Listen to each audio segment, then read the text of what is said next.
Bismillahirrahmanirrahim. Assalamualaikum warahmatullahi wabarakatuh. Alhamdulillah rabbil alamin wal aqibatu lil muttaqin wala udwana illa 'alal zalimin. Asyhadu an la ilaha illallah wahdahu la syarikalah wa asyhadu anna Muhammadan abduhu wa rasuluh. Allahumma salli wa sallim wa barik ala sayyidina Muhammad wa ala alihi wa sahbihi ajma'in wa ba'du. Qala al-musannifu rahimahullahu ta'ala wa nafa'ana Allahu bihi wa bi'ulumihi fid dharain amin. Dan berkata Imam Al-Allamah Syekh Abdul Qasim Al-Qushairi, semoga Allah Ta'ala merahmatinya dan kita mendapat manfaat serta barakah ilmunya. Ahmad bin Khadrawai mengusulkan kepada isterinya untuk mengundang seseorang. Saya ingin mengadakan jamuan yang mengundang seorang penyair pengembara yang cerdas. Dia di negerinya dikenal sebagai seorang tokoh muda yang berjiwa satria, katanya. Engkau tidak akan mendapat petunjuk dengan mengundang dia, jawab isterinya. Saya harus mendapatkannya, kata Ahmad bin Khadrawai. Isterinya berkata, jika terpaksa melakukannya, engkau mesti menyembelih beberapa ekor kambing, lembu dan kaldai. Kemudian lemparkan, agihkan binatang sembelihan itu dari pintu seseorang sehinggalah ke pintu rumahmu. Mengenai kambing dan sapi saya memahaminya, tetapi kaldai apa fungsinya?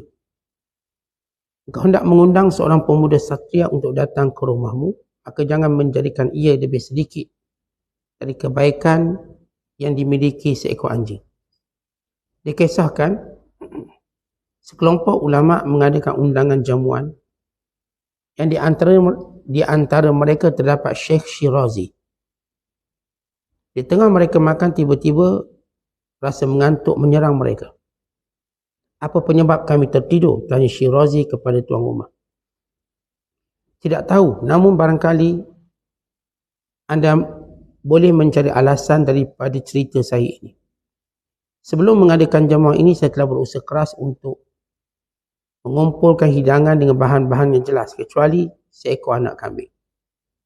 Saya belum sempat menanyakan status hukum anak kambing itu. Pagi berikutnya, dia dan para undangan ini mendatangi penjual anak kambing. Lalu mereka menanyakan asal mula kambing yang dibeli tuan pengundang.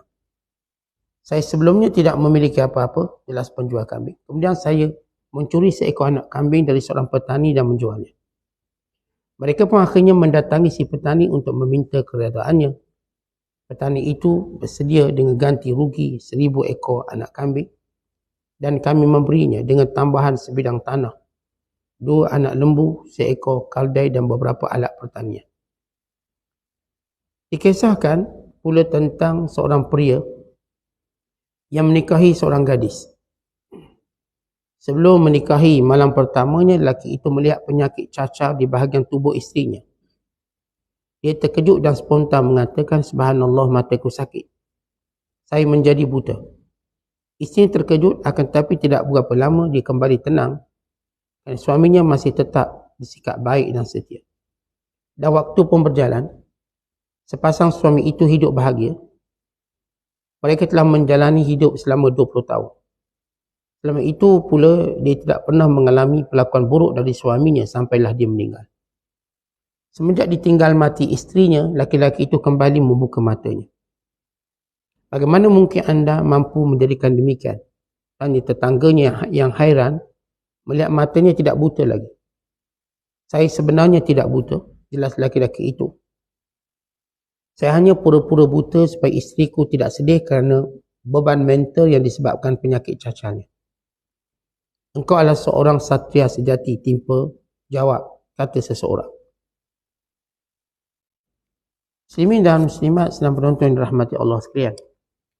Ada 3 kisah yang dibawa oleh Imam Abdul Qasim Qushairi. Cuma secara terjemahannya ada sedikit khalal, sedikit kekurangan. InsyaAllah kita akan riwayatkan kembali kisah ini dengan apa yang tercatat dalam naskah asalnya tentang 3 kisah yang hebat ini, yang menunjukkan makna futuwah. bagi ulang kepahaman kita bila kita menyebut futuwah, iaitu kemuliaan akhlak kita dalam muamalah dengan manusia. Dan juga kemuliaan, kebaikan kita yang kita utamakan orang lain berbanding kita sendiri. Dan melihat kebaikan dengan makna yang menyeluruh, tanpa syarat, tanpa sempadan, tanpa keadaan yang tertentu. Maka golongan futuwah ialah golongan yang sentiasa melihat kebaikan yang terbuka. Bukannya kebaikan bersyarat, kebaikan tertutup. Bukannya kebaikan bertempuh, bukannya kebaikan yang punya alasan. Tetapi kebaikan itu bersifat mutlak. Kerana itu di antara doa yang diajar oleh Nabi SAW. Allahumma inni as'aluka fi'lal khairat. Ya Allah, aku memohon kepadamu untuk sentiasa buat baik. Dan sebagaimana hadis Nabi SAW, lan yashba'al mu'min min khairin hatta yakuna muntahahu jannah. Tidak pernah cukup orang-orang beriman daripada melakukan kebaikan sehinggalah kesudahannya syurga. Jadi tidak akan berhenti, tidak akan kenyang orang beriman dalam melaksanakan kebaikan. Bahkan di antara sifat orang-orang beriman itu ialah bughdul qalil, benci pada kebaikan yang sedikit.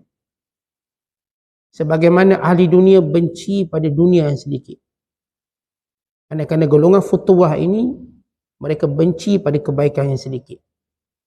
Kerana keinginan mereka untuk buat baik yang banyak. Diceritakan seorang ulama yang terkenal bernama Ahmad bin Khadrawai yang meninggal tahun 240 Hijriah. Beliau di antara ulama yang alim pada zamannya, warak. Dan beliau ada seorang isteri yang baik yang bernama Ummul Fadl ataupun dipanggil Ummu Ali radhiyallahu taala anha. Waktu Ahmad bin Khadrawai meminang isterinya dan berkahwin dengan isterinya, maka isterinya memberi syarat untuk bertemu dengan Abu Yazid Al-Bistami, ulama pada zaman. Dan mas kahwin yang dibayarkan oleh Ahmad Khadrawai disyaratkan oleh isterinya untuk diberikan kepada Abu Yazid Bistami. Kita nak ambil. Jadi nak duit mas kahwin itu diberi pada ulama. Kita nak ambil. Ini kisah kesolehan wanita bernama Ummul Fadl atau Ummu Ali, ya Allah Ta'ala anha, isteri kepada Ahmad bin Khadrawai. Maka waktu mereka kahwin, maka dibayar sejumlah mas kahwin. Sebab isterinya bagi beberapa syarat untuk mengahwininya. Selepas dikahwin, mesti baru jumpa ulama yang bernama Abu Yazid Bistami. Okay, bila dia baru, lalu dia berkata, wahai Syekh, ini duit mas kahwin saya serah pada Syekh semua. Saya tak nak ambil. Bagi satu infak dan satu kemuliaan baginya. Lalu kata Syekh Abu Yazid Bistami, sesungguhnya isterimu adalah golongan futuwah. Kamu ni orang yang dia tak fikir diri dia. Dia dah sebut antara kaedah asal yang disebut oleh Imam Qushairi dalam Muqaddimah kita, futuwah ialah orang yang sentiasa melihat kebaikan untuk orang lain bukan untuk dirinya. Sentiasa ingin memberi kebaikan, keutamaan pada orang lain. Apatah lagi orang-orang yang punya keutamaan yang tertentu. Maka isterinya kata Abu Yazid Bistami, isterimu ialah ahlu futuwah. Ini bila mana waktu Ahmad Khadrawai bertemu dengan Abu Yazid, masa yang sama ditanya satu perkara. Dia kata, Syekh, terangkan aku apa itu futuwah. Maka jawab Syekh, ia adalah isterimu. Isterimu ialah ahlu futuwah. Dan diceritakan dalam kisah yang disebut oleh Abu Qasim. Satu hari kata Ahmad Khadrawai, saya nak jemput ada seorang lelaki yang hebat. Lelaki ni bagus, orangnya cerdas, dan orangnya kalangan orang yang baik. Maka kata isterinya, tak boleh. Lalu kata suami, kenapa tak boleh, saya nak jemput dia. Saya nak suruh awak buat makan-makan. Kata isterinya, boleh dengan syarat lah. Kalau nak buat juga boleh. Sembelih lembu, sembelih kambing, sembelih kaldai sekali. Lalu semua daging-daging ini diagihkan daripada pintu jirang yang paling dekat, jirang-jirang sekeliling kita sampailah ke rumah kita. Ini beri semua korang. Jangan buat baik seorang, kita nak buat baik sekampung. Biar sekampung kita dapat makan. Kalau betul abang nak buat jamuan, abang panggil sekampung, jangan panggil seorang ni je. Betul nak buat jamuan. Saya setuju. Kata suaminya, saya faham kalau awak suruh sembelih kambing, sembelih lembu. Yang sebelah kaldai pula kenapa pula? Lalu kata isterinya, abang, kebaikan ini bukan sekadar untuk manusia. Ni anjing-anjing yang ada dekat kita pun kita beri makan sekali. Kita sembelih kadai bagi anjing. Ya, kebaikannya melihat bukan pada manusia, hatta pada binatang. Kalau betul nak buat jamuan, nak beri makan ke orang, biarlah kebaikan itu dirasa oleh semua orang. Hatta anjing-anjing juga tidak kurang untuk mendapat kebaikan ini. Maksudnya, tak cacat kebaikan itu ataupun tidak sempurna kebaikan itu kalau kita tidak melihat makhluk yang selain pada manusia untuk kita buat kebaikan. Atau dengan maksud lain. Bukankah buat baik pada anjing itu juga dituntut? Dan beri makan pada binatang juga dituntut. Ini antara nasihat isterinya kepada Ahmad bin Khadrawai. Ini cerita kesolehan isteri seorang ulama nama Ahmad bin Khadrawai. Maka di sini kita lihat makna futuwah. Ini bukan sekadar kebaikan pada manusia, even pada binatang. Pada binatang, sebagaimana kita dalam Islam jelas, Islam melarang kita memberi kemudaratan pada binatang. Bahkan hadis-hadis yang banyak menceritakan kebaikan-kebaikan kepada binatang itu mendapat pahala yang besar. Tentang seorang lelaki yang masuk syurga kerana memberi minum pada anjing. Dan kisah seorang wanita baraya, wanita pelacur. Dan juga memberi minum kepada anjing. Ini dua hadis yang bersih yang berbeza. Satu lelaki, satu lagi kisah wanita daripada pelacur Bani Israel. Yang bila mana dia memberi minumnya, maka Allah menggunakan kepadanya taubat. Punca sebab kesolehannya, lalu dia masuk syurga. Dan sebagaimana cerita tentang unta yang dibebani dengan kerja, yang tidak diberi makan yang cukup. Dan Nabi SAW menegur pada sahabat. Bertanya, pemilik siapakah unta ini? Lalu kata lelaki ini, saya. Dan lelaki daripada Ansar. Saya ya Rasulullah. Sesungguhnya unta ini memberitahu aku, oh engkau telah membebaninya dengan kerja yang berat. Wa tuji'uhu, dan engkau tak beri makan yang cukup. Maka pelihara dia dengan baik. Dan sebagaimana diceritakan dalam hadis yang sahih tentang lelaki perempuan dakhalatin nar bihirratin habasatha. Seorang wanita masuk neraka disebabkan mengurung kucing yang tidak diberikan makan padanya sehingga dia mati. Dikurung kucing. Kata Nabi SAW, kalau dia lepaskannya untuk cari makan, maka selamatkan dia. Kita tuan-tuan kalau kurung binatang, asal memberi makan pada binatang tidak wajib. Tapi bila kita mengurungnya, maka wajib atas kita memberi makan. Sama juga kalau banduan. Bila banduan itu dikurung, dipenjarakan, wajib negara memberi makan. Wajib. Kalau negara mencuaikan tugas tersebut, maka diambil alih oleh orang beriman. Orang beriman kena beri makan pada banduan. Kerana seorang tidak boleh ditahan tanpa diberi makan. Masalah kesalahan tu kesalahan dia. Memberi makan satu-satu kemanusiaan dan cara Islam menjaga hak untuk hidup. Maka bila kita baca hadis-hadis yang banyak, yang kita sebut sejumlah hadis. Bahkan dalam riwayat Abu Dawud, kisah seekor burung yang berkeliaran di atas kepala Nabi SAW. Terbang keliling. Lalu kata Rasulullah menyatakan, siapa yang mengacau burung ini dengan mengambil anaknya, pulangkan anaknya. Punya burung ni mengadu bahawa anak dia ni diambil. Ada seorang sahabat, dia tengok sarang burung, dia panjat. Tengok ada anak burung. Dia nak bela lah, dia pun ambil. Untuk membelanya. Lalu si ibu mencari. Dan kebimbangan ibu burung tadi, dikeliling atas kepala Nabi SAW sambil berbunyi, mengadu. Lalu Rasul menyatakan, siapa yang mengambil anak burung ini, maka kembalikan. Itu ulama mengambil satu istinbat. Haram memisahkan anak dengan ibu. Diharamkan. Sama ada binatang, apatah lagi manusia.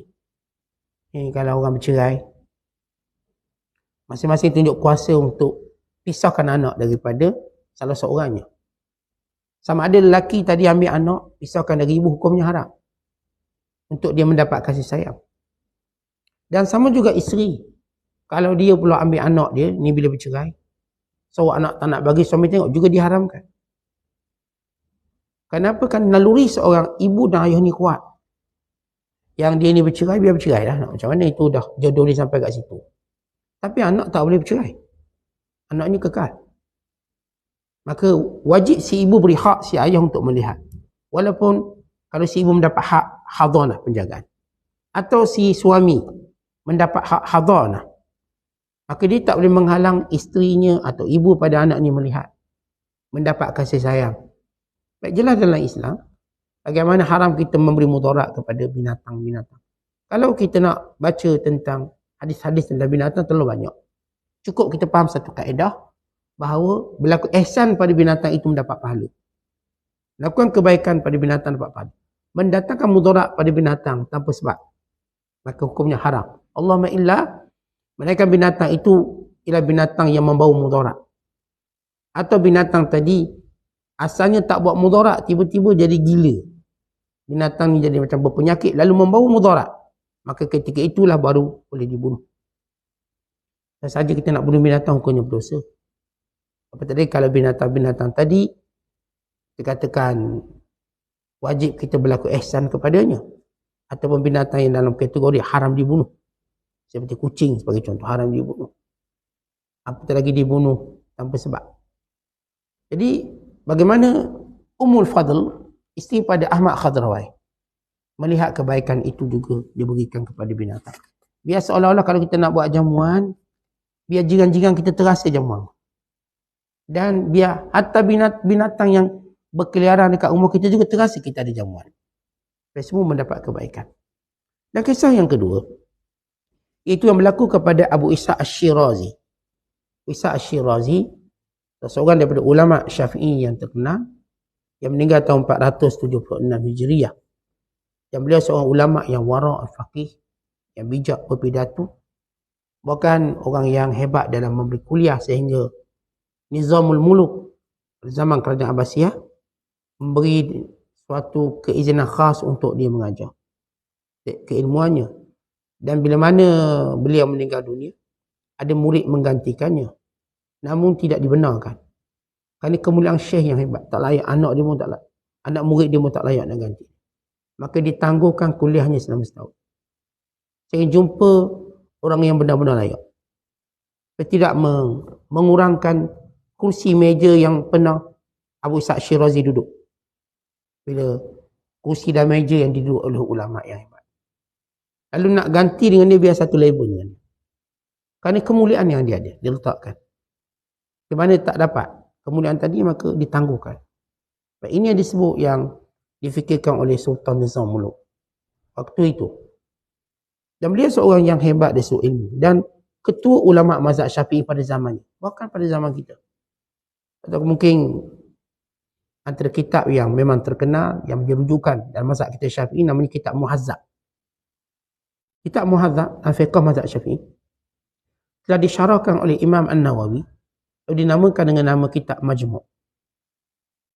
Majmu' ialah kitab besar dalam mazhab Syafi'i yang dikarang oleh Imam Nawawi, syarah kepada kitab Muhazzab al-Fiqh mazhab Syafi'i. Dan beliau ada kitab Usul Fiqh pada nama kitab Al-Lum'a fi Usul Fiqh. Seorang ulama yang wara', amat wara'.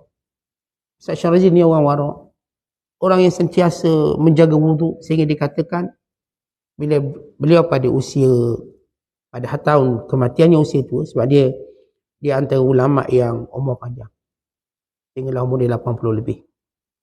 Ini umur dia sampai pada 83 tahun, 84 tahun.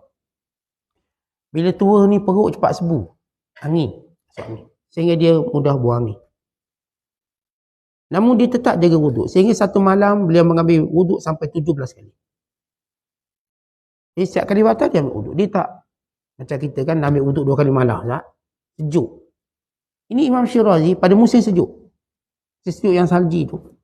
Bila batal dia wuduk, dia akan perbaharui wuduk. Sehingga dalam satu malam dia memperbaharui wuduknya 17 kali. Sebab sebagaimana kita sebut, kelebihan menjaga wuduk. Itu benda mudah tapi berat. Apa dia? Jaga wuduk. Kadang-kadang kita rasa jaga telefon tu, kalau jaga telefon tu susah. Itu yang kita boleh jaga tu. Bangun tidur, telefon mana? Tangan tu meraba. Tangan tu meraba, mana telefon kita hilang? Mana telefon kita letak? Kita lupa antara benda yang bagi orang beriman yang perlu kita jaga, ialah wuduk kita. Jaga wuduk. Benda senang, tapi saya katakan berat. Tuan tadi habis, kita nampak komitmen sembahyang tak ada. Komitmen membaca Quran tak ada, tak ada wuduk lah. Tak. Komitmen kita sebagai seorang beriman. Ambil wuduk, berhenti. Kadang-kadang kita mandu kereta. Mengantuk atau berhenti kencing, berak. Wuduk tak? Padahal kalau dia ambil wuduk, dia jadi lebih segar. Tengok guru kami bila kami mengantuk dalam kelas. Antara hukumannya ialah dia tak pukul ke apa. Dia suruh ambil wuduk je. Dan kita dah faham hukuman dia. Bila kita ngantuk, kita angkat tangan. Syekh nak ambil wuduk. Dia ambil. Maka hilang ngantuk. Nampak muka ceria semua ambil wuduk. Itu hukuman dia. Ini cara yang baik untuk hilangkan rasa lemah. Dan kalau tuan-tuan mandu lama-lama kan rasa penat. Kena pula 6 jam, 7 jam, 8 jam. Macam mana nak tangan dia penat? Kita diajar minum kopi je, minum kopi. Pas minum kopi, minum kopi. Sampai sebu jadi angin perut. Dia minum kopi tu minum kopi lah. Antara benda kita kena iltizam. Dan ajar anak-anak kita iltizam sebelum tidur ambil wuduk. Ajar pasangan kita, isteri kita, suami kita. Bukan lepas bersetubuh bersama juga disunatkan berwuduk. Sebagaimana kita dah sebut. Bila Rasulullah melarang dan mengingatkan Umar Al-Khattab dalam bab wuduk dalam dua perkara. Pertama, kamu ingin mengulangi mendatangi isterimu, berwuduk. Maksudnya kalau seorang tu telah mendatangi isterinya, dia pun nak datangi lagi dalam tempoh yang sama. Maka sunat wuduk dulu. Bukan terus wuduk kemudian baru mendatangi isterinya kali yang kedua. Pada keadaan yang sama. Dan yang kedua ialah, ini saranan Rasulullah, perintah Rasulullah pada Umar Al-Khattab dan ingatan pada kita bersama. Ialah sebelum tidur ambil wuduk. Kalau kamu tak nak mandi wajib lagi. Tak nak mandi. Sebab sejuk ke. Sebab kita rasa saya kalau mandi tu tak boleh tidur. Segar sampai ke tu tak mandi. Jadi caranya nak ambil wuduk. Makruh tidur tanpa wuduk. Sama ada orang tu dalam keadaan normal atau orang tu dalam keadaan junub. Ini wuduk. Ini kisah Imam Syirazi dengan wuduknya yang hebat. Kisah Imam Syirazi satu hari, ada orang ajak Syekh, kami nak ajak makan. Ni saya nak buat bersih cerita yang dan naskah asal. Baik kita faham. Yang saya baca ni saya bacalah. Dan tulis macam tu kita baca. Sebab nak betul macam banyak pula. Maka dipanggil. Maka Syekh Syirazi datang. Sesudah mereka makan. Bagaimana Syekh dia ada majlis ilmu dia. Ajak makan ke rumah adalah tazkirah mau'izah. Tiba-tiba hari tu mereka rasa mengantuk. Termasuk Syekh Syirazi. Mereka tahu bila mereka mengantuk dan melakukan ketaatan pada Allah, ada benda syubhah. Kita tak pernah fikir benda tu, ngantuk-ngantuk lah Ustaz. Tengah sembahyang ngantuk, kita tak kira. Tengah kuliah mengantuk pun kita tak kira. Ini Imam Syirazi, waktu dia mula rasa mengantuk. Dan kawan-kawan, dia kata, makanan kita ada sesuatu. Bawa tuan rumah sini, ceritakan kepada kami tentang apa yang kamu dah hidangkan pada kami. Maka jawab tuan rumah, saya hidang macam biasa. Tapi hari itu, tuan nak hidang makanan, ada sesuatu yang tak ada. Apa dia? Bazinjang, terung. Sini dia terjemah kambing. Jauh terung kambing tu jauh. Tapi saya pergi pada naskah asal. Kitab Arab. Sebab saya dah sebut tuan-tuan.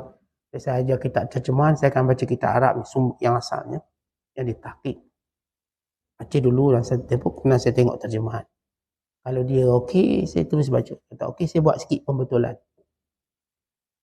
Jadi, kata lelaki ni, saya bila dah siapkan barang-barang untuk masak, satu tak ada, bazinjan. Terung. Saya pun cari. Pergi pasar lah.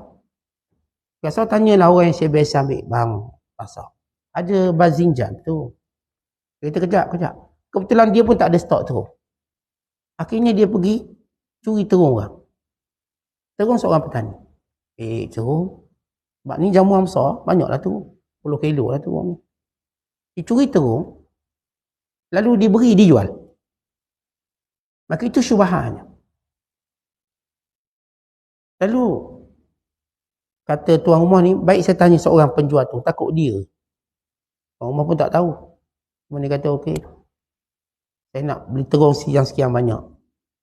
Akhirnya, mereka sama-sama pergi. Tanya. Ni nak tanya awak jual terung, mana awak minta terung? Sebab ni nak cek sebab apa mengantuk ni. Maka katanya saya sebenarnya hari tu memang tak ada stok terung. Sebab tu saya curi. Saya ambil. Mengaku curi. Kalau begitu kita mesti minta halal. Kalau tidak apa yang kita makan jadi halal. Minta halal. Lalu mereka bersama-sama pergi kat kebun terung. Jumpa dengan tuan dia. Tuan, ini kawan kami. Dia pun ceritalah. Sebab saya tak ada stok terung. Dan saya pun nak cepat, ni nak order cepat untuk buat jamuan, saya ambil je terung tuan ni. Maka kata lelaki ni, saya halalkannya. Ini dia terjemah. Mereka akhirnya mendatangi si petani meminta keredaannya. Petani itu bersedia dengan ganti rugi 1000 ekor anak kambing. Ini salah terjemahannya. Di mana bila tuan terung ni, dia menghalalkan terungnya. Maka bukan sekadar dia menghalalkan terung, dia bagi tambahan terung lagi. Dia beri pula dengan dengan kambingnya, dia beri pula dengan lembunya, dan dia beri kaldai dan alat-alat pertanian. Dia kata, ini saya halalkan dan saya nak buat baik lagi. Saya nak sedekah kebun ni sekali dengan orang yang curi terung. Saya nak beri ke dia. Supaya dia tak akan mencuri lagi. Biar dia ada benda. Dia boleh jual ke orang. Saya beri peralatannya sekali. Kata ini dah jadi satu peringkat keadaan futuah yang hebat. Kata similar dengan cerita ni, saya ingat. Bila Abdullah bin Zubair berbalah dengan Muawiyah bin Abi Sufyan tentang tanahnya di Madinah. Bila kebetulan tanah Abdullah bin Zubair bersempadan dengan tanah Muawiyah bin Abi Sufyan. Dan pekerja Muawiyah ni dia suka ceroboh tanah Abdullah bin Zubair. Maka Abdullah bin Zubair marah. Bila marah dia hantar surat. Nak marah pekerja tak jadi. Ni marah ke bawah atas. Hantar surat pada Muawiyah bin Abi Sufyan. Yang ketika itu Muawiyah bin Abi Sufyan ialah khalifah. Lepas dia ambil jawatan khalifah daripada Hasan bin Ali radhiyallahu ta'ala anhu. Maka dia tu surat. Cerita pekerja kamu suka ceroboh kebun aku. Kalau kamu tidak menghentikannya, kamu tahu apa yang aku lakukan. Sebab mereka kenal Abdullah bin Zubair ni orang gagah, orang kuat. Kamu tahu apa yang akan kulakukan atas pencerobohan tersebut. Lalu surat itu sampai kepada Muawiyah dalam keadaan dia khalifah. Dia panggil anaknya Yazid. Zid, sini Yazid.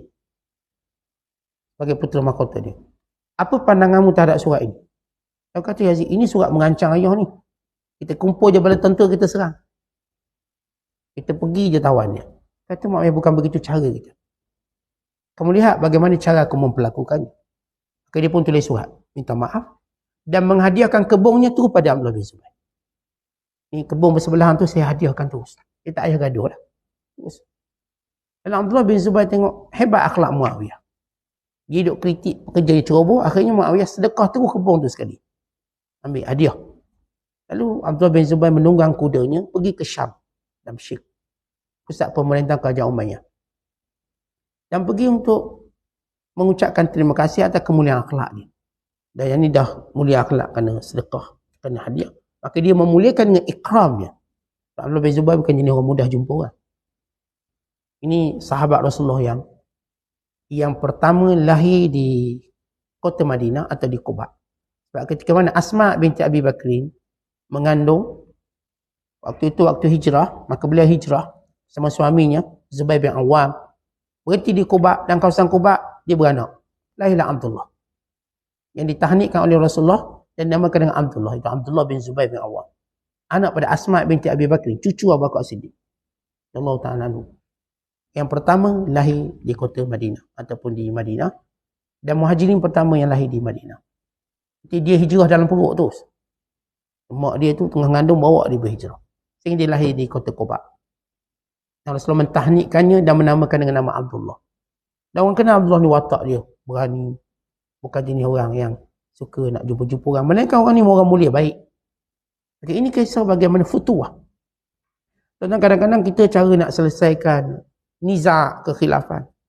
Masing-masing nak menyelesaikan dengan cara biar kita menang. Biar orang tu minta maaf, bukan kita. Selalu begitu dalam perbalahan kita. Maka tidak adakah orang melihat dengan pandangan lebih mulia, setapak ke depan untuk kita buat lebih baik. Jadi kalau kita adik-beradik gaduh lah. Kita tunggu siapa? Biar dia minta maaf, saya tak nak. Biasanya begitu. Kita gaduh dengan siapa? Biar dia, saya tak. Tapi kalau kita setapak, ini makna futuah. Untuk buat lebih mulia pada tu. Jika kita lebih mulia, maka ini futuah. Yang hebat. Bagaimana kisah pemilik ladang terung ini, dia punya futuah dah mencuri. Ini aku beri tu kebun supaya kamu tak mencuri lagi. Tak curi lagi dan dengan peralatan sekali bagi. Dia bukan bagi kebun, maintenance penimpala pula kawan tu. Disempurnakan. Tetapi bila kita buat kebaikan, kita sempurnakan. Dia buat kebaikan tu dah cantik, comel, bagus. Tapi kalau kita sempurnakan, saya nak hadiah awak motor. Dengan maintenance sekali saya hadiahkan. Ini kalau ada apa-apa maintenance, bagi saya. Ini panggil kebaikan sempurna. Bagi motor tu comel dah, baik dah, bagus. Tapi kawan ni barangkali dia bila rosak motor tak erti nak baiki kat mana. Tak tahu. Tak pernah ada motor misalnya. Tak apa. Ni kalau tukar minyak hitam ke apa, biar saya uruskan. Kalau motor ada rosak apa-apa, pancit tayar ke apa, cakap dengan saya. Ini orang buat kebaikan sempurna dinamakan. Kebaikan macam ni paling kategori A, nombor 1. Kita beri motor dah comel, cantik, baik. Dan beri dengan benda yang berkaitan maintenance. Macam pemilik ini, dia beri kebun tu dah bagus sangat. Tapi dia beri maintenance ni, dengan peralatan. Dengan ni, hima, kadang untuk kerjanya, peralatannya, ambil guna semua. Maka ini cerita yang dilalui, dilihat oleh Imam Abu Ishaq Ash-Shirazi. Melihat orang-orang yang mulia dalam hidup. Kata bila kita pilih untuk jadi baik, dan pilih untuk jadi soleh, dan pilih untuk jadi terbaik, kita akan jumpa orang lebih baik daripada kita. Kenapa? Kerana Allah Ta'ala sentiasa nak suruh kita lebih ke depan dan kebaikan. Kata kalau kita nak jadi baik, kita tak jumpa orang lebih baik daripada kita, berarti kebaikan kita ada kecacatan.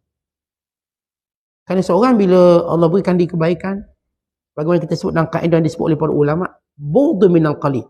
Orang baik, dia tak pernah rasa dia baik, satu. Dan dia rasa kebaikan tu sikit. Dia sentiasa mencari siapa yang lebih banyak kebaikan untuk dicontohi.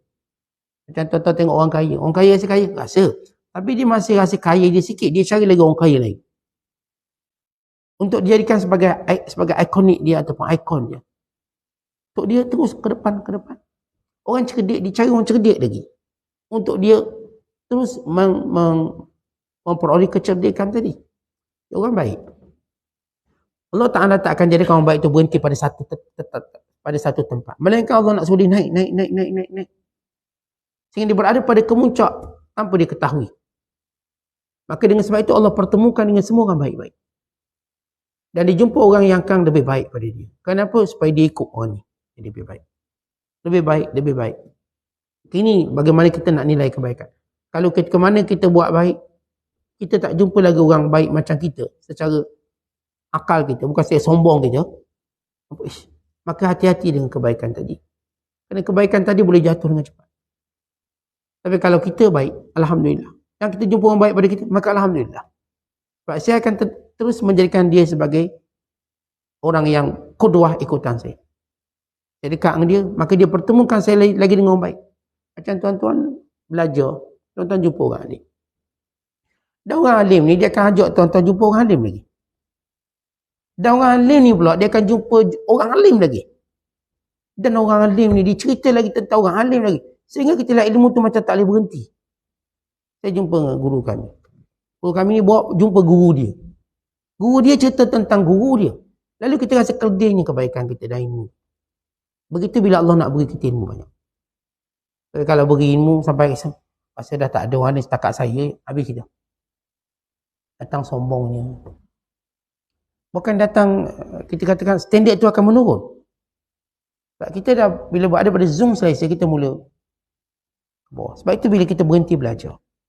Atau orang mengajar, kalau dia berhenti belajar, maka ilmu dia tak naik lah. Tapi bila orang tu betul-benar alim, dia tak pernah berhenti belajar. Sebab itulah kaedah ilmu tu bertambah. Tak ada cara lain. Walau dia dah mengajar, dia tak pernah berhenti belajar. Dia belajar. Bahkan kita baca kisah para ulama. Tak ada seorang pun ulama berhenti belajar. Ini Imam Ghazali rahimahullah. Walau dia dah peringkat mudir kepada waktu itu Jamiah Nizamiyah, universiti terkenal di dunia, berprestij di dunia. Sebelum kita cerita Universiti Azhar ni, kecil je ni. Ni dulu ada satu universiti, Universiti Nizamiyah, yang diasaskan oleh Nizamul Muluk pada zaman kerajaan Abbasiyah. Antara pengetua ni Imam Ghazali. Hebat Imam Ghazali. Dia lantik pengetua. Di bawahnya ulama-ulama. Macam kita sebut ini rektor universiti. Tak pernah terkalah oleh, bila Imam Ghazali debat, tak terkalah dia zaman dia. Tapi sampai masa dia rasa macam ada berapa ilmu dia kekurangan. Maka dia mula bersuluk. Dan mula mempelajari kesufian. Kemudian dia mula rasa ilmu hadisnya kurang. Dia mula mempelajari kembali Sahih Bukhari, Sahih Muslim. Kalau dia dah pandai dah, bijak. Ini gurunya Imam Juwaini, Imamul Haramain. alim besar, kabir. Tapi ketika mana dia mendengar seorang ulama turun tempatnya dan dia tahu keahlian ulama itu, maka dia ambil kitab, pergi belajar. Walau dia Imam Haramain. Maka Imam Bairuni, di kealiman beliau, tiba ada seorang tahu tentang sesuatu ilmu, maka dia catat ilmu. Kerana dia tak tahu ilmu ni, dia catat. Sebab setiap orang alim ni ada kelebihan ilmu yang Allah beri pada dia. Yang bila orang alim lain duduk, dia pasti dapat benda tu. Sebab itu bila mati orang alim, disebut oleh ulama, sulmatun la tusad. Dia ada satu lubang selama-lamanya tak ditutup. Maknanya akan ada kekurangan ilmu atas dunia ni. Mati je seorang ulama, dia ada satu benda yang tak boleh ditutup. Bagi menandakan kemuliaannya. Jadi kebaikan tak akan terhenti. Ilmu tak akan terhenti. Ibadat juga tak terhenti. Kata kita kalau buat ibadat, kita rasa macam ada banyak, ada masalah. Sehingga Allah pertemukan kita dengan orang buat ibadat lebih banyak pada kita. Supaya dia terus menjadi satu contoh kita. Maka demikian Allah Ta'ala menjaga kebaikan kita. Lepas tu tuan-tuan bersyukur pada Allah kalau kita di kalangan orang-orang yang cintakan kebaikan, lalu kita jumpa orang yang lebih baik pada kita. Dan dia menjadi sahabat kita. Untuk kita terus melakukan, mengikut cara dia. Dan dia pula, saya katakan, pasti akan tunjuk orang yang lebih baik pada dia. Sehingga tak ada orang redha dengan dirinya. Tak ada orang kata, saya lah paling baik. Melainkan mereka boleh ada orang lain. Punya keutamaan, punya keutamaan, punya keutamaan. Kemudian kisah yang ketiga, ada seorang lelaki. Dia kahwin dengan seorang perempuan. Pada malam perkahwinan, bila isteri dia buka pakaian ni, dia nampak ada kecacatan pada wajah, pada tubuhnya. Nampak ada cacar dia, ada penyakit cacar. Cacar. Dia dalam kaedah Islam ini antara penyakit yang dia, kalau dia nak buat apa yang disebut sebagai faraq ataupun dia nak menceraikannya pun boleh. Kerana itu kecacatan. Terutama kecacatan yang tak diberitahu. Boleh. Ada kecacatan pada tubuh. Tapi suami ini memilih redha. Suami ini memilih redha atas kecacatan ini. Bukan sekadar dia memilih redha. Bukan dia memejamkan matanya. Bukan dia berpura-pura matanya itu buta. Kata kita baca cerita ini dalam versi, saya dulu baca dalam versi Mak Saleh macam. Buat cerita ini telah direkam beratus tahun dulu. 1000 tahun dulu kisah ini oleh Imam Abu Qasim Al-Qushairi. Tentang seorang lelaki yang melihat kecacatan pada isterinya, maka dia memilih redha dengan ujian Allah. Bukan supaya isterinya tidak rasa tertekan dengan penyakit dia ada, maka suaminya berpura-pura buta. Dan perempuan ni, dia tahu dirinya cacat. Mudah-mudahan dia terima. Tiba-tiba dia lihat kecacatan pada suaminya pula, buta. Sedih perempuan ni. Dapat suami buta. Malam pertama buta suami. Malah suaminya pura-pura buta. Namun kerana lelaki ni baik, sayang dengan baik, mereka bahagia selama hampir 20 tahun. Sehingga isterinya meninggal dunia, lalu dia kembali celak. Dia buka balik mata dia. Maka jiran-jirannya hairan. Hari itu buta, celak.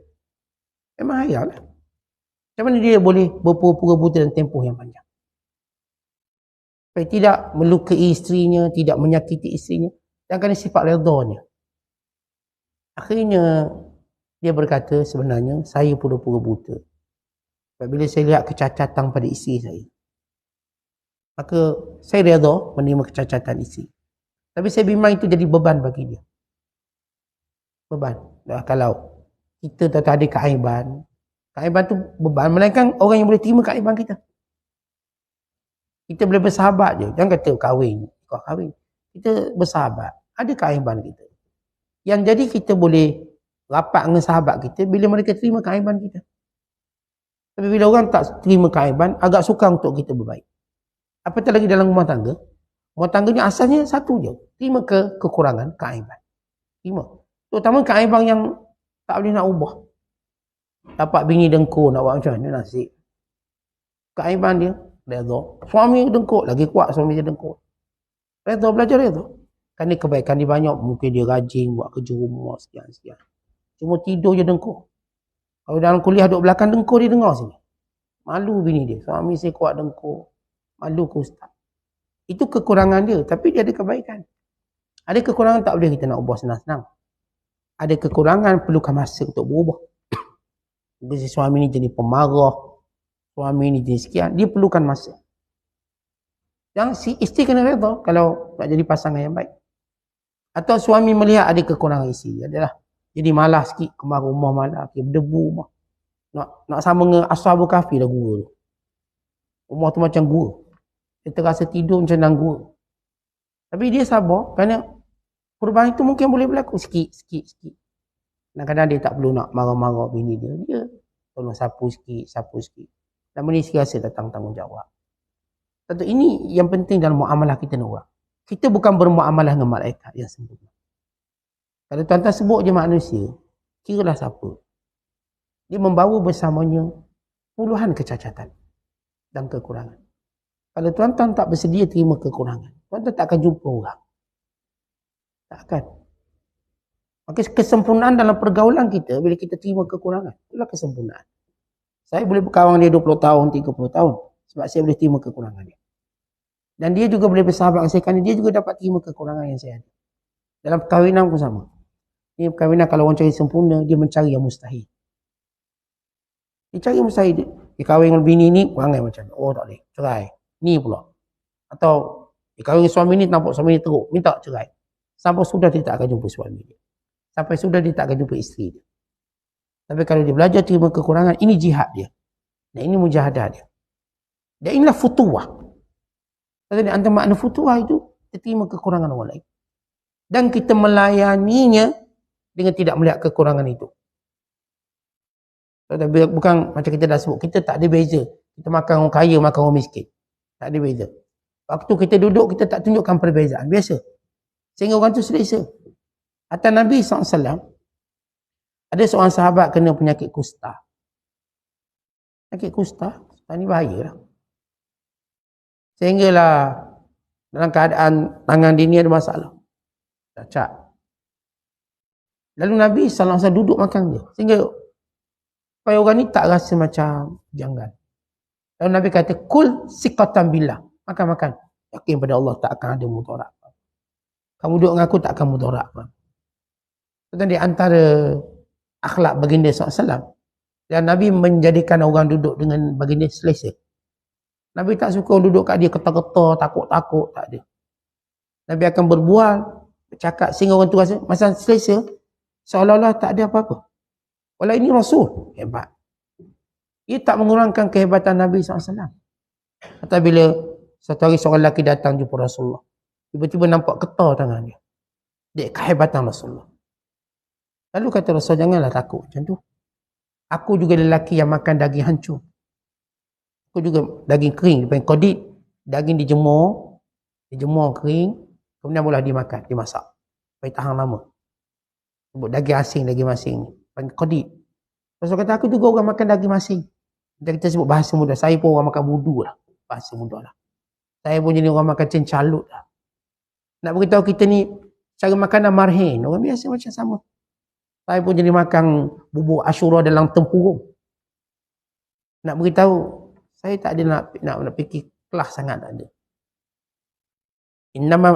Innama ana mru'un ya'kulul qadid. Aku lelaki yang juga makan daging kering, kata Nabi SAW. Ini Nabi tak suka kan jumpa Rasulullah ketar-ketar, takut-takut.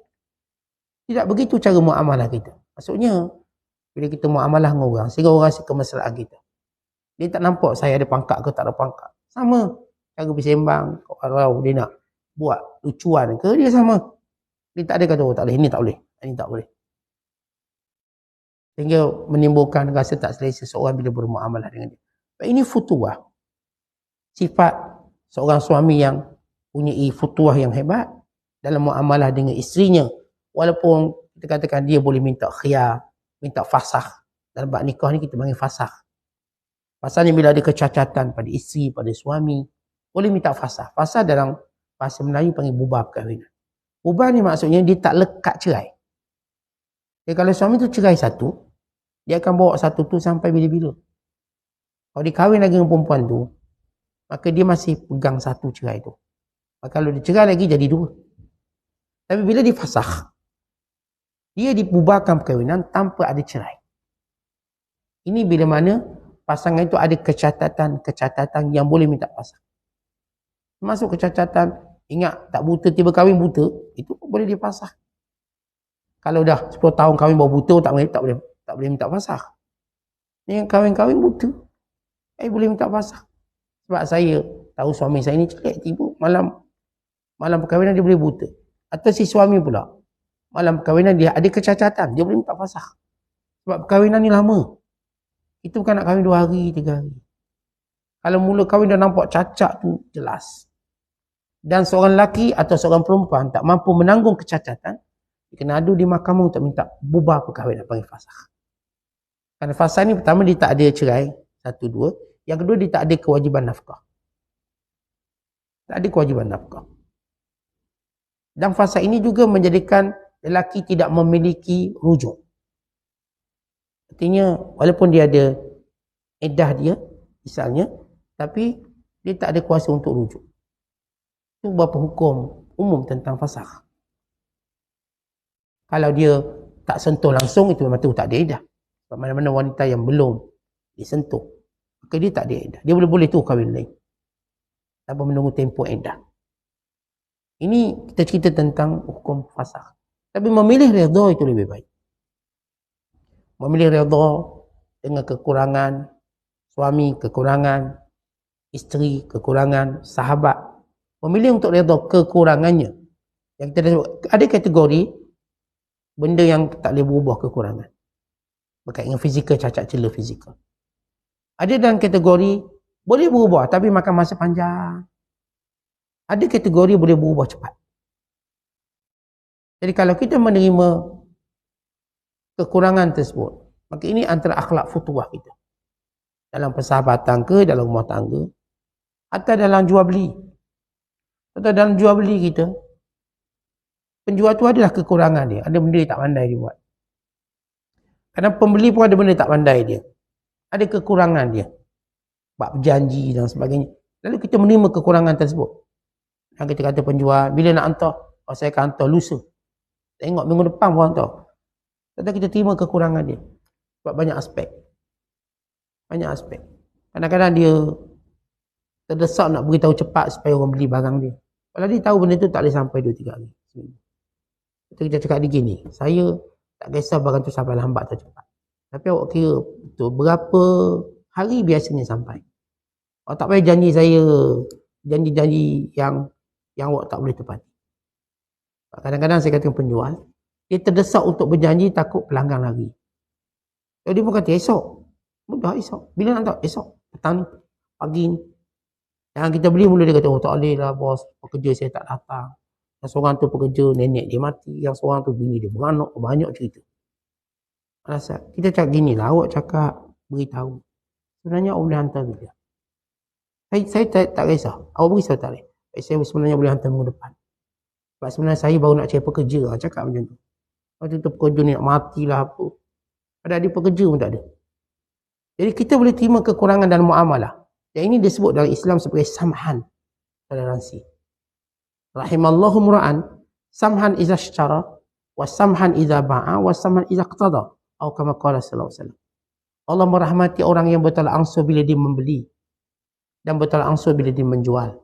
Dan bertolak ansur bila dia meminta hutang. Dan bertolak ansur bila dia bayar hutang. Kita beli, kita ada akhlak orang beli. Ini antara akhlak futuwah. Saya kata saya pembeli, saya tahu ada kecacatan penjual. Namun saya terima kekurangan. Kalau kita jual pula, kita tahu ada kecacatan pembeli. Pembeli ni ada kecacatan dia. Kau tahu lebih-lebih lah. Kau cerita kedai tu murah. Padahal tak ada kedai. Kedai itu satu je dia. Tapi kedai sana murah. Kedai mana? Ujung sana. Kau ikut marahnya. Pergilah kedai tu. Oh ikut marah. Tahun ini sebenarnya nak murah je. Dia sebut semua kedai tu, kedai tu. Saya beli kat China tu lagi murah. China. Dekat peterbang dah 1,000. Dia nak murah je sebenarnya. Jadi kita penjual gila. Ni Kak nak beritahu Kak, kalau paling murah saya boleh bagi banyak ni je. Tak payah nak cerita kat China murah, kat Jepun murah. Satu dunia kononnya dia tahu. Kalau nak jawab bahasa kasar senang, pergilah ke China. Pergilah ke Jepun. Tapi kita tak diajar begitu. Kita tak diajar bermuamalah untuk berbalah. Kalau kita tengok jenis pembeli suka berbalok, kita jangan berbalok. Siapa yang lebih baik agama ni? Kerana yang paling baik agama, dia akan elakkan berbalok. Itu dia baik agama. Dan dia selesaikan secara samhan, toleransi. Dan toleransi ketika mana membayar hutang. Membayar hutang. Kita dah janji hutang ni bayar minggu depan, tapi dia nak sekarang juga, kita toleransi tak apalah. Kalau ikut janji minggu depan. Kalau nak cepat, saya boleh bagi cepat. Ini toleransi waktu bayar hutang. Dan toleransi bila kita meminta hutang. Awak hutang saya 1,000 ni, tapi tak apalah, saya pun tahu awak susah. Awak bagi saya 500 sudah. Toleransi di situ. Ini semua dalam makna futuwah. Bagaimana seorang sanggup menerima kekurangan dan bertindak untuk menjadi lebih baik. Seperti saya kata, kalau kita muamalah dengan orang, sentiasa berfikir untuk kita nak jadi lebih baik pada dia. Kalau dia dah buat baik, saya nak buat baik lagi. Sebab Allah suruh kita belum-belum buat baik. Saya tak nak tadah kebaikan dia tanpa saya buat kebaikan yang sepertinya, kalaupun tidak boleh mengatasi dia. Maka jangan hidup ni nak tadah kebaikan orang sampai kita lupa untuk juga mencurahkan kebaikan kita pada orang lain. Kerana kemuliaan itu bila kita mula berfikir, macam mana saya nak balas kebaikan orang pada saya. Si isteri jangan jadi nak tadah je kebaikan suami. Si isteri juga berfikir, macam mana saya boleh buat kebaikan pada suami saya. Kata kalau begitu rumah tangga baik. Ni isteri jenis nadah je. Nadah semua abang. Kalau bincuk kepala suami tu. Semua abang, otak kepala. Kan abang nafkah wajib, abang. So, kenapa si isteri tak berfikir untuk dia? Kalau nak beri kebaikan biar pada suami dia. Dan si suami juga begitu. Saya katakan jangan seorang pun selesa untuk menjadi penadah kebaikan. Jadi juga orang yang mencurahkan kebaikan. Bukan saya memilih antara ini menadah dengan mencurahkan.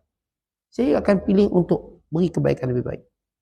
Walaupun dalam hidup ni kita tak boleh lepas daripada wa'imah, kita mendapat kebaikan orang lain. Itu fitrah hidup. Wa'imah kita beri kebaikan pada orang lain. Tapi kita sentiasa berfikir atas asas futuwah. Saya seperti sedang bersaing dengan dia. Untuk saya buat baik lebih baik. Tapi kerana Allah, kita bersaing kerana Allah. Untuk buat kebaikan, dan itu kemuliaan yang kita akan peroleh. Wallahu a'lam bishawab. Assalamualaikum warahmatullahi wabarakatuh.